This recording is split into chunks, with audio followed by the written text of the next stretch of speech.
I'm Ben Ragg. Welcome to my tutorial on Bach's Andante from his Solo Violin Sonata No. 2 in A minor.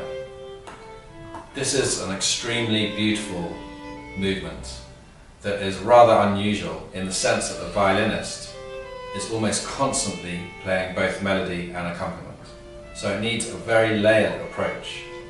So I'm going to break it down for you and help to give you some ideas of how to work on it. So the first thing to do is just to play the melody. So take away all the technical difficulty and just give yourself the chance to clearly sculpt your phrasing, use of vibrato, releasing the bow and so on.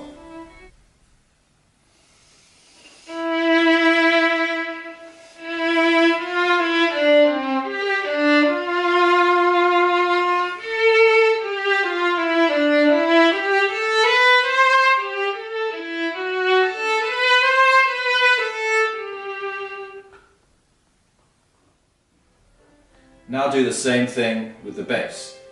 Focus on the pulsating, warm, released bass line.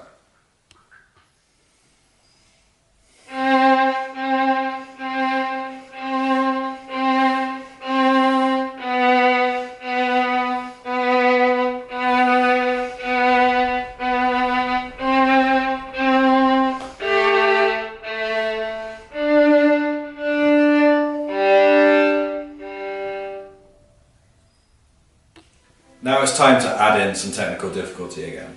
So still playing just a single line of the melody. Now add in everything that's going to be happening in your left hand. Make sure that you keep the feeling of accuracy and strength in the silent part, and make sure you don't hit any wrong strings with the fingers. So now you can watch my left hand do everything while I just play the melody with the bow.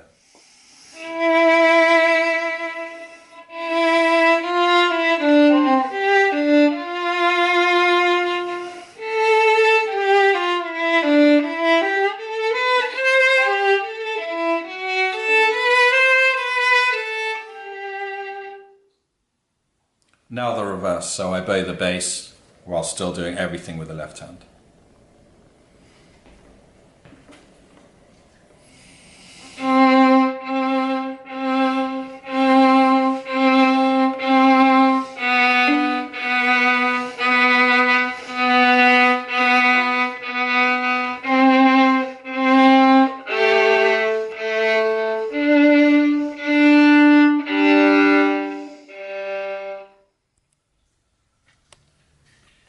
So to take even more technical difficulty away, practice just open string. You can just play the melody with the bow in the way that you want it, just trying to get the right feeling, again, of release and speed of bow.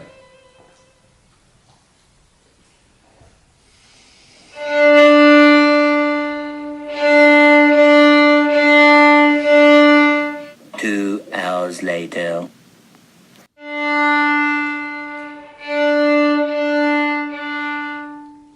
And so on. Now the bass.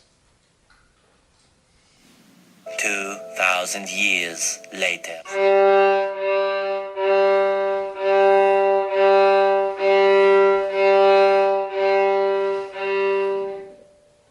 And so on.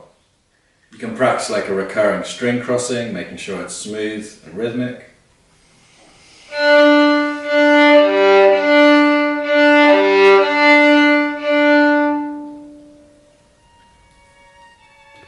And now, of course, put it together.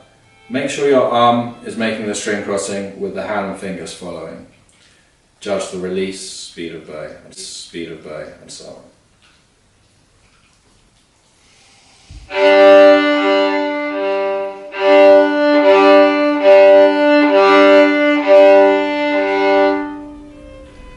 And so on.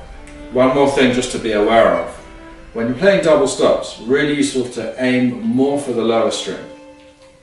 When you're doing the open string practice, really try and hear the melody or whatever it is you're practicing in your head at the same time. That's really important. You probably don't need to practice the whole movement like this, so I'm just giving you the beginning just as an example to get the right feeling. All the other methods I'm showing you, you can actually apply to the whole movement, even though I'm just showing it to you in certain phrases normally. Another really useful method is to fake or ghost one of the lines. Quite tricky, but really helpful to again re-clarify and improve your listening to the one line more than the other.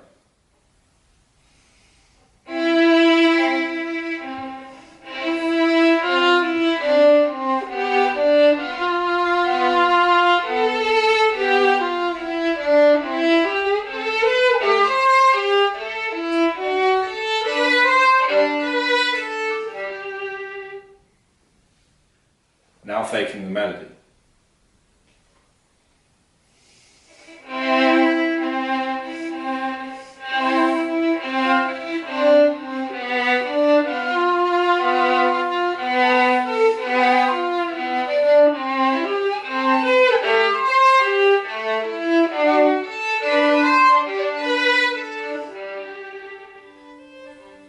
So regarding your left hand, in this movement particularly, there are three main things that you really need.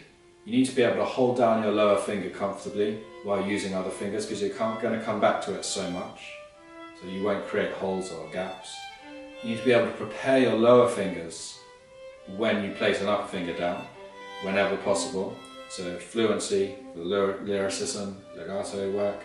And you need to be really good at moving in and out of a fifth, or even from one fifth over to another fifth. Those are the three main things you really need, apart from just general good accuracy and action. So as well as playing double stops, we also have to play triple and quadruple stop chords.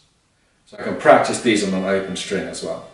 When I'm playing triple stops, my bow's always on 2 strings. So although it's 3 strings, we can say 2 plus 2 equals 3, because we repeat the middle string. In the quadruple stops, I add a little extra 2 in the middle. So we've got the lower 2, the middle 2 and the top 2. Always use a very small deep bow for the bass and a faster, longer bow for the treble.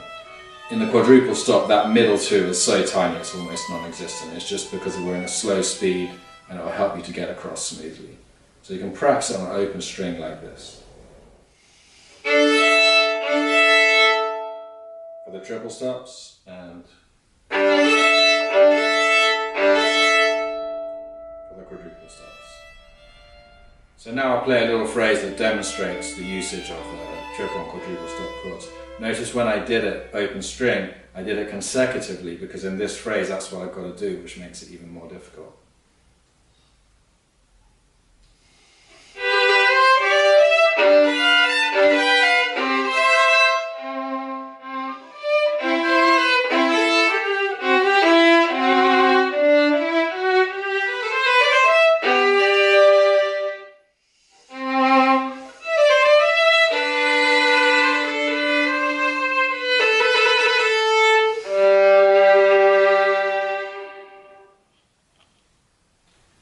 Another factor to be aware of course, is repeats. Both sections repeat in this movement, so look for obvious changes.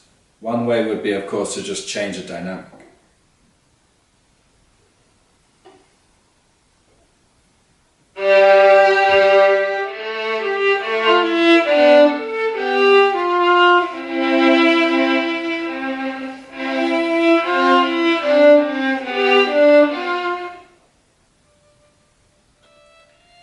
Also be aware of playing more at the top of the phrase or less at the top of the phrase.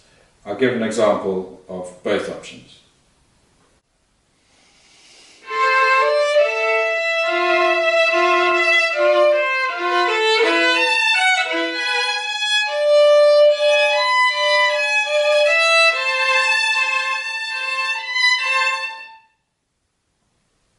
Or like this.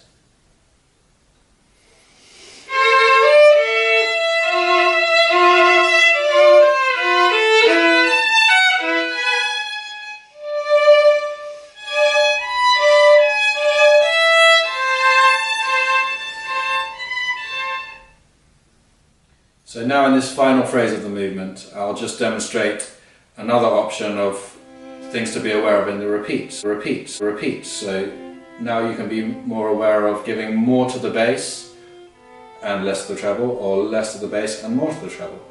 Either can work. And the other important issue in repeats is use of rubato. So notice whenever I repeat something, there's normally a slightly different feel in the timing.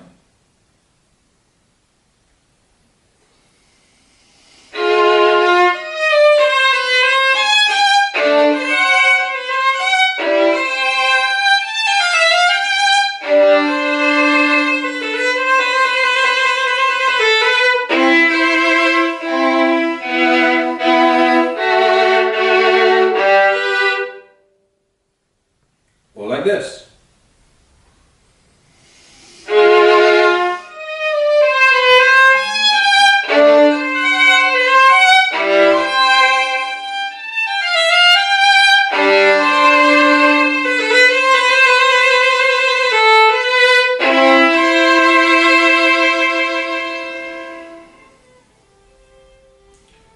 So you notice at the end I just played a trill.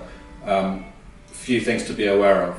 First of all, you can articulate with the left hand, so you have a feeling of left hand pizzicato in the trill. Secondly, because it's slow, you can only do that in a slow trill really. Secondly, again, use of rubato in the trill. Don't just play it clean. Have a feeling of rolling in and out of the trill, so it's really shaped. So you can watch the action of the trill.